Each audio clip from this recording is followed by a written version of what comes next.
নমস্কার বন্ধুরা, আজকের এই ভিডিওতে প্রধানমন্ত্রী কিষাণ সম্মান নিধি যোজনার যারা উপভোক্তা, যারা এর আগের কিস্তিগুলো আপনাদের ব্যাঙ্ক অ্যাকাউন্টে পেয়ে আসছেন, তারা যদি আপনাদের ব্যাঙ্ক অ্যাকাউন্ট পরিবর্তন করতে চান পিএম কিষাণ সম্মান নিধি যোজনায়, তাহলে কিভাবে পরিবর্তন করবেন। আজকের এই ভিডিওটি আপনাদের জন্য অত্যন্ত গুরুত্বপূর্ণ, কারণ আপনারা জানেন একটা সমস্যা ইতিমধ্যে তৈরি হয়ে গেছে। পেটিএম পেমেন্ট ব্যাঙ্ককে আরবিআই এর পক্ষ থেকে বন্ধ বলে ঘোষণা করা হয়েছে 29শে ফেব্রুয়ারির পরে। পেটিএম পেমেন্ট ব্যাঙ্ক আর কাজ করবে না। কিন্তু আমরা সকলে এটা জানি যে পেটিএম পেমেন্ট ব্যাঙ্কে একটা বড় সংখ্যক পিএম কিষাণ উপভোক্তার টাকা এসে থাকে। তবে তারই সঙ্গে এটাও আপনাদের জানিয়ে রাখা ভালো, এক্সে বা টুইটারে কিন্তু পেটিএমের পক্ষ থেকে বারবার পোস্ট করা হচ্ছে, যেখানে জানানো হচ্ছে পেটিএম পেমেন্ট ব্যাঙ্ক 29শে ফেব্রুয়ারির পরেও কাজ করবে যেভাবে আগে কাজ করতো। তবে সেক্ষেত্রে আপনার যদি মনে হয়ে থাকে যদি না কাজ করে তাহলে আপনার টাকা আসবে কিভাবে, কারণ এর আগেরবার আমরা দেখেছি 27শে ফেব্রুয়ারি প্রধানমন্ত্রী কিষাণ সম্মান নিধি যোজনার একটি কিস্তির টাকা আপনাদের ব্যাঙ্ক অ্যাকাউন্টে এসেছিল। এক্ষেত্রে আপনারা যদি আপনাদের ব্যাঙ্ক অ্যাকাউন্ট পরিবর্তন করতে চান, এবার থেকে আপনি অন্য একটি ব্যাঙ্ক অ্যাকাউন্টে আপনার টাকা পেতে চান, তাহলে আজকের এই ভিডিওটি আপনাকে দেখার জন্য অনুরোধ করব।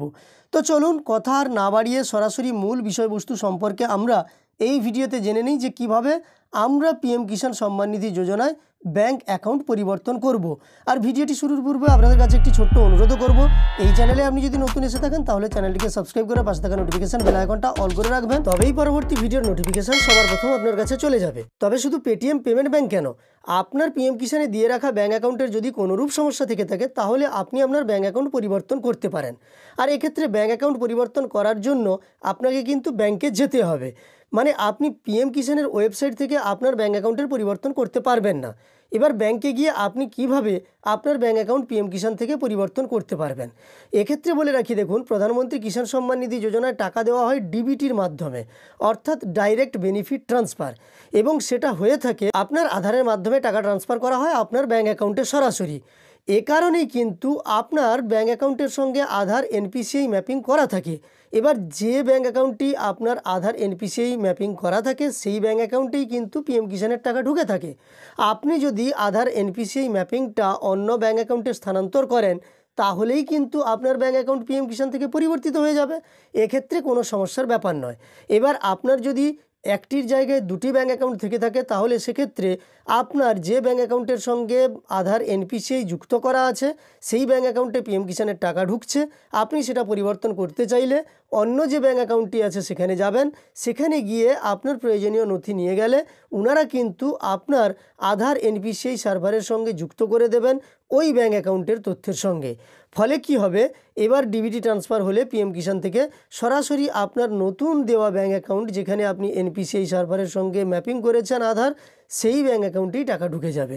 অর্থাৎ এক্ষেত্রে কাজ শুধু আপনাকে ব্যাঙ্কে যাওয়ার, আপনি ব্যাঙ্কে গিয়ে আপনার নতুন যে ব্যাঙ্ক অ্যাকাউন্টে টাকা পেতে চাইছেন ওই ব্যাঙ্ক অ্যাকাউন্টে গিয়েই কিন্তু আপনাকে আধার কার্ড এবং প্রয়োজনীয় সমস্ত নথি নিয়ে যেতে হবে। সেক্ষেত্রে একটা ফর্ম আপনাকে ফিল আপ করতে হতে পারে এবং ব্যাঙ্কে 72 ঘন্টার মধ্যে ওটা আপনার আপডেট করে দেওয়া হবে।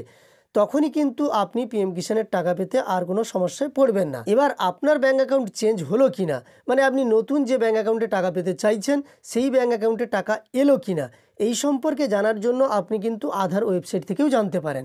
এই নিয়ে যদি আপনাদের প্রয়োজন হয় বা আপনি যদি আধার ওয়েবসাইটে গিয়ে কিভাবে আপনার কোন ব্যাঙ্ক অ্যাকাউন্ট আধার এনপিসিআই সার্ভারের সঙ্গে ডিবিটি ট্রান্সফারের জন্য অ্যাড করা আছে দেখতে চান, তাহলে কমেন্টে জানিয়ে দেন, আমি পরের ভিডিওতে আপনাদের বিস্তারিত জানিয়ে দেবো। যাই হোক, আজকের এই ভিডিওতে আপনাদের পেটিএম পেমেন্ট ব্যাঙ্ক নিয়ে যে সমস্যা তৈরি হয়েছে বা আপনারা ব্যাঙ্ক অ্যাকাউন্ট পরিবর্তন নিয়ে যে চিন্তায় পড়েছেন সেই সম্পর্কে তথ্য দিলাম। তবে পেটিএম পেমেন্ট ব্যাঙ্কের এক্সে করা মেসেজগুলো দেখলে মনে হচ্ছে হয়তো আপনাদের পেটিএম পেমেন্ট ব্যাঙ্ক বন্ধ নাও হতে পারে। আরবিআই গাইডলাইন যেহেতু এসেছিল তার পরবর্তীকালে পেটিএম হয়তো পরিবর্তন আনতে পারে, ফলে তাদের ব্যাঙ্ক চলবে, কারণ ওনারা জোর দিয়ে এখনও পর্যন্ত এই মেসেজগুলো কিন্তু ফরওয়ার্ড করছেন। তবে এই মুহূর্তে না হলেও কিছুদিন পরে আমরা এ ব্যাপারে সমস্ত তথ্য পেয়ে যাব। আপাতত আপনার যদি ইচ্ছে থেকে থাকে পিএম কিষাণ থেকে আপনার ব্যাঙ্ক অ্যাকাউন্ট পরিবর্তন করার, তাহলে আপনি এই পদ্ধতিটি ফলো করবেন। এই ভিডিওটি যদি আপনার উপকারে এসে থাকে একটি লাইক করবেন। এই ধরনের আরও ভিডিও পাওয়ার জন্য চ্যানেলটিকে সাবস্ক্রাইব করে অবশ্যই সাথে থাকবেন।